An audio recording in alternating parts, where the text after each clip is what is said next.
Just to demonstrate quite how pitiful and unacceptable that performance was from Chelsea there in Zagreb, I need to tell you something.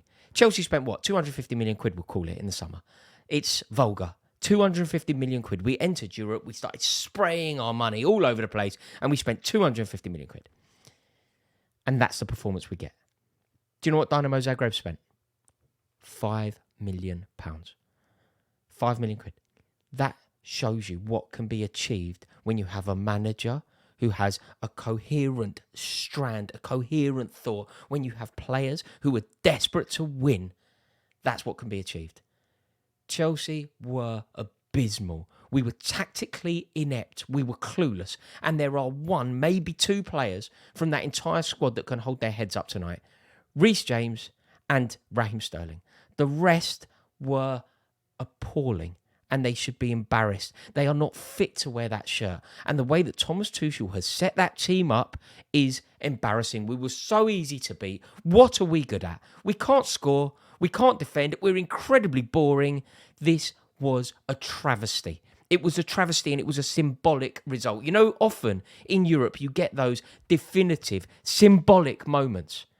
Ole Gunnar Solskjaer had one. A very similar goal was scored against Manchester United that made everybody realise that Ole Gunnar Solskjaer's tactics were all over the place. Manchester United went away to Turkey. They played Istanbul, Başakşehir, and they were 6s and 7s at the back. What have we watched today? What have Chelsea done at the back there? That was appalling. Why was our midfield so easily bypassed?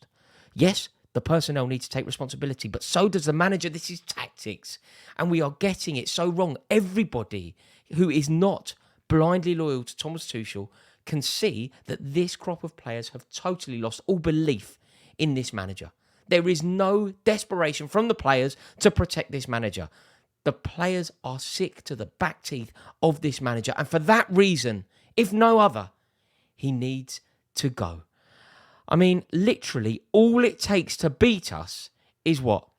A bit of organisation and desire. If you turn up to play Chelsea and you're organised and you fancy it, you'll get 3 points. That's applicable to Southampton, that's applicable to Leeds United, and that is applicable to Dinamo Zagreb. Basically, if you fancy it, you'll beat us. If you fancy it and you've got a tiny bit of quality, you'll beat us. You know, all right, we beat Everton opening day, but we were lucky. We relied on a penalty. Draw against Tottenham for some reason, and I'm very happy about this, but for some reason we always play well against Tottenham. But this crop of players have totally lost all semblance of belief. And this recruitment policy of ours over the summer is proving to be our downfall. And we have placed, or he has placed himself, Todd Boehly I'm talking about, who has placed himself in one of the most crucial and important roles at the club. Todd Boehly has made himself sporting director of the club. Todd Boehly has no right to be sporting director. If you want to be sporting director of Chelsea, you need to be the best man for the job. Are you the best man for the job, Todd Boehly? Todd Boehly has never worked in European sport before, let alone football. He has never worked in European sport, and yet he puts himself in one of the most important positions at the club. That sporting director role would have had an impact on the players that we sign in our recruitment policy. Why is he in that role? It's not that different to putting himself up front. Why are you in that role? You're in that role because you can afford to be. You are in that role because you are a rich man.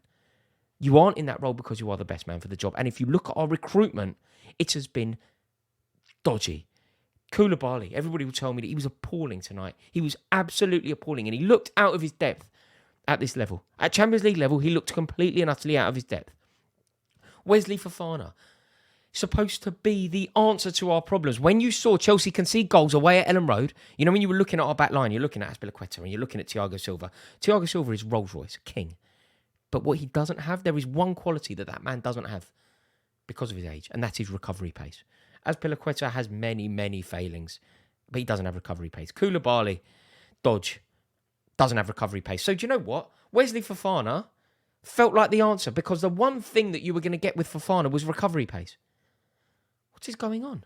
What on earth is going on?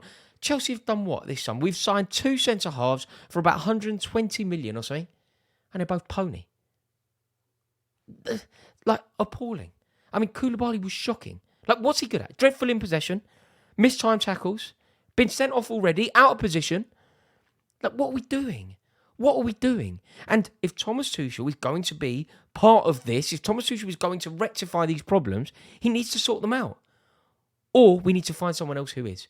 Because at the moment, Chelsea's season is petering out to be extinct before we are even in October. When I said that Chelsea are in a race with Manchester United to qualify for the Europa League, I was laughed at. I was genuinely laughed at. And maybe you were right to laugh because Manchester United aren't thinking about the Europa League anymore. Maybe you were right.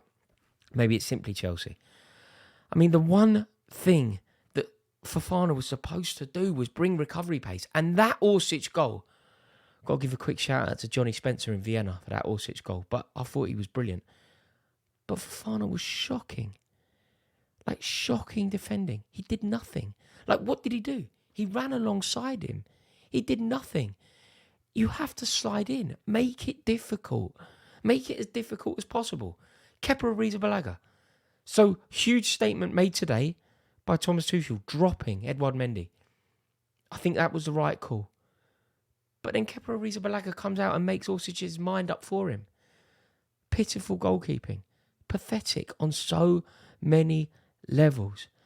And do you know what I think tells you the story of Chelsea at the moment? Tell you a little story that happened when Chelsea were playing Southampton. And it was true again tonight. Chelsea were playing Southampton and a group of my mates were going to Southampton. They were on the train down there. The news broke that Reece James was going to be injured. Reece James was going to miss the game. And in the group, people were joking, really. But they started going, oh, well, it's a defeat then. Reece James out, it's a defeat. How have we got into a situation where we have spent all this money and our best player and most important player and the only player that we can rely on is a homegrown right back? That tells you everything you need to know about this shambolic state of affairs at Chelsea. And something needs to give because this season is now teetering on the brink of disaster. You must win your first game in Europe. We have now opened ourselves up to potentially going out of Europe. Chelsea could have spent all this money and be playing in the Europa League. You cannot lose away at Dinamo Zagreb and have any genuine expectations of going through. There is genuine jeopardy around Chelsea progressing into the next round of the Champions League. That is now an honest thing. And people want to have a pop at me. People want to say that Thomas Tuchel is the right man. But we can't defend set pieces. Anyone who gets any set piece against us scores. Leeds scored a set piece. Tottenham scored a set piece. Southampton scored a set piece. Easy. We can't keep a clean sheet. When did we last keep a clean sheet? We literally cannot keep a clean sheet. We're not particularly good at scoring goals. So we can't defend. We can't defend set pieces. We can't keep a clean sheet. Our midfield's completely overrun. And our strikers can't score any goals. And you're telling me that Thomas Tuchel's the right man for the job. All right. Righto. Let me know your thoughts in the comments below. Shocking.